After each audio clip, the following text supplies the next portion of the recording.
Erravalli farm house లో BRS అధినేత KCR meetings కొనసాగుతున్నాయి. నేడు ఉమ్మడి మహబూబ్ నగర్, నల్గొండ, ఖమ్మం జిల్లాల నేతలతో సమావేశం కాబోతున్నారు.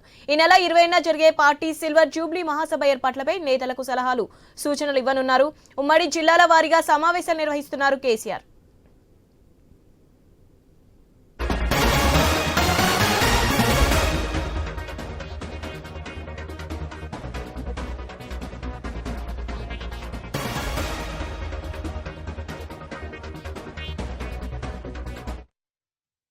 ఎర్రవల్లి ఫామ్ హౌస్ లో బీఆర్ఎస్ అధినేత కేసీఆర్ మీటింగ్స్ కొనసాగుతున్నాయి. నేడు ఉమ్మడి మహబూబ్ నగర్, నల్గొండ, ఖమ్మం జిల్లాల నేతలతో సమావేశం కాబోతున్నారు. ఈ నెల 27న జరిగే పార్టీ సిల్వర్ జూబ్లీ మహాసభ ఏర్పాట్లపై నేతలకు సలహాలు, సూచనలు ఇవ్వనున్నారు. ఉమ్మడి జిల్లాల వారీగా సమావేశాలు నిర్వహిస్తున్నారు కేసీఆర్. దీనిపై మరిన్ని అప్డేట్స్ మా ప్రతినిధి స్వామి అందిస్తారు. స్వామి, శివాని, బీఆర్ఎస్ పార్టీ అధ్యక్షులు మాజీ ముఖ్యమంత్రి కేసీఆర్ ఎర్రవల్లి నివాసంలో ఈ రోజు ఉమ్మడి మహబూబ్ నగర్, నల్గొండ, ఖమ్మం జిల్లాలకు సంబంధించిన బీఆర్ఎస్ నేతలతోని సమావేశం కానున్నారు. ఈ నెల 27వ తేదీన వరంగల్ లో నిర్వహించేటువంటి సిల్వర్ జూబ్లీ మహాసభకు సంబంధించిన సన్నాహక సమావేశంలో భాగంగా వివిధ జిల్లాల నేతలతోని కేసీఆర్ ఇప్పటికే సమావేశం అవుతున్నారు.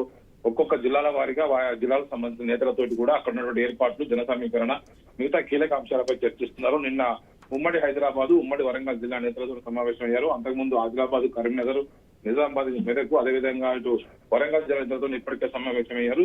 పూర్తిగా దక్షిణ తెలంగాణలో కీలకమైనటువంటి ఈ 3 జిల్లాలకు సంబంధించి మొన్న జరిగినటువంటి అసెంబ్లీ ఎలక్షన్స్ లో బీఆర్ఎస్ పార్టీ దారుణంగా దెబ్బతిన్నది.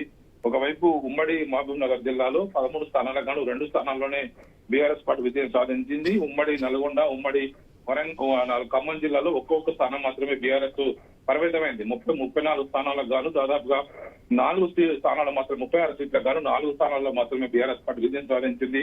అందులో 2 ఎమ్మెల్యేలు ఇప్పటికే కాంగ్రెస్ పార్టీలో వెళ్లారు.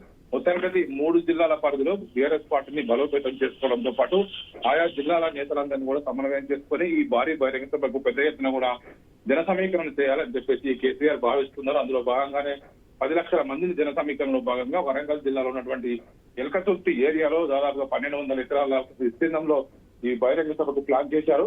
అందులో భాగంగానే దాదాపుగా 200-300 ఎకరాల్లో ఒకవైపు బహిరంగ సభ, మరొక 1000 ఎకరాల్లో దాదాపుగా 50,000 వాహనాల పార్కింగ్ ఏర్పాట్లు చేస్తున్నారు. ఉమ్మడి వరంగల్ జిల్లా నేతలతో పాటు మిగతా జిల్లాల నేతల వారికి సహకరిస్తున్నారు. ఇందులో భాగంగానే ఈ రోజు ఉమ్మడి మహబూబ్నగర్ జిల్లాకు సంబంధించిన కీలక నేతలు, మాజీ మంత్రులు, ఎమ్మెల్యేలు, ఎమ్మెల్సీలు, ఇటు నల్గొండ జిల్లాకు సంబంధించి సిట్టింగ్ ఎమ్మెల్యే మాజీ మంత్రి జగదీష్ రెడ్డితో పాటు మిగతా కీలక నేతలందరూ కూడా హాజరవుతున్నారు. ఇటు ఖమ్మం జిల్లాకు సంబంధించి మొదటి నుంచి కూడా బీఆర్ఎస్ పార్టీకి ఖమ్మం జిల్లాలో పట్టు టికెట్ లేదు. 2014లో ఒక స్థానం, 2018లో ఒక స్థానం, మొన్న కూడా ఒక స్థానం మాత్రమే బీఆర్ఎస్ పార్టీ విజయం సాధించింది. అక్కడ జిల్లాకు సంబంధించిన నేతల విషయంలో కొంత బీఆర్ఎస్ పార్టీ అధినేత అసంతృప్తిగా ఉన్నారు. అక్కడ దానికి సంబంధించిన విషయంలో ఈసారి నేతలను కోఆర్డినేట్ చేసుకుని వచ్చే ఎలక్షన్ నాటికి పార్టీని మరింత బలోపేతం చేసే దిశగా పార్టీ నేతలకు కేసీఆర్ సలహాలు, సూచనలు ఇవ్వనున్నారు. అందులో భాగంగానే ఈ రోజు జరిగేటువంటి ఈ 3 జిల్లాల కీలక సమావేశంలో కేసీఆర్ ఏం చెప్తారని చెప్పేసి అంత ఆసక్తిగా ఎదురు చూస్తున్నారు. శివాని.